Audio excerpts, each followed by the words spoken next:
Kina was so excited. School was finally over, and she had been waiting all day. Today was the day that she was going to take her brother Kale to pick guavas. "We will find the juiciest, ripest guavas to ever exist," she said, and led him by the hand to the fruit trees. "Slow down, sis! I can't run that fast!" complained Kale. As soon as they got close to the guava trees, Kale noticed something. "Oh no, sis! Look at this!" he said, and pointed up. The branches of the tree were long and flexible, and hanging from one of them was a big, round guava. But there was something wrong. Something had taken a big bite out of it.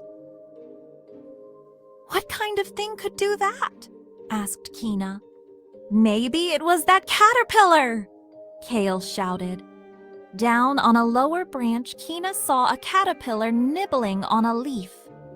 "Of course not, Kale! How could it be?" she said. "Caterpillar mouths are very tiny, and that bite is too big to be made by one of them." "Maybe it was a magic pixie," said Kay. "Don't be silly, it has to be a real creature. And pixies aren't real," replied Kina. Kay looked around some more and found a grasshopper. "There! Look, that grasshopper seems guilty. He took a big bite out of that guava," he said proudly. "Again, the bite is too big to be from a bug," said Kina, and rolled her eyes. Kay looked around some more and found something else to blame. "Maybe it was that chicken. It looks kind of like a peck," he said. "Impossible," replied Kina. "How do you know?" asked Kay. "Because chickens can't reach that high. At maximum, it would have trouble pecking your knee." The sun began to set. All of a sudden, it started to get dark. "We should probably head home," said Kale. Then Kina had an idea. Maybe what bit the guava could only come out at night, and that's why we haven't seen it yet. Kale and Kina went home and told their parents they wanted to find the guava biter. "Well, you can take the tent and torches, but be careful," said their mother. "We will, and after we find it, we will sleep under the stars," said Kina. "I hope we find it soon. I'm getting sleepy already," yawned Kale. Kina hoped she wouldn't feel too anxious sleeping outside of the house, but she wanted to catch the biter. The two children wandered out into the dark. They had their torches and made sure to look where they were going. "What if pixies are real and they come out at night to eat kids?" asked Kay nervously. "Don't be silly, Kay. I told you they don't exist," Kina said, a little frustrated. They looked around the tree but could not find any sign of the biter.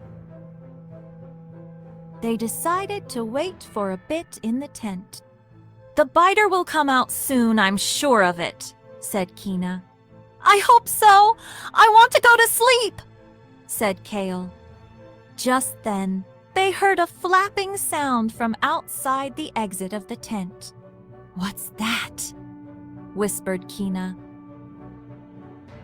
Kale and Kina poked their heads out of the tent exit and looked up. "See there, in the leaves," whispered Kina, pointing and trying not to make too much noise. Kale moved the torch to where she was pointing and got a bit of a shock. "Whoa, it's biting another guava," he said. "We've found our biter. But what is it?" "It's small, black and furry, and has wings," said Kale. There's only one animal that exists that looks like that, said Kina. She pointed at it again, proudly. Well, what's it called? Kale asked. It's a bat, of course, said Kina. The guava biter was a fruit bat, happy that they finally got an answer to their question. Kay and Kina fell asleep. Up in the tree, the bat was happy too. Its belly was full of the guava it had just bitten.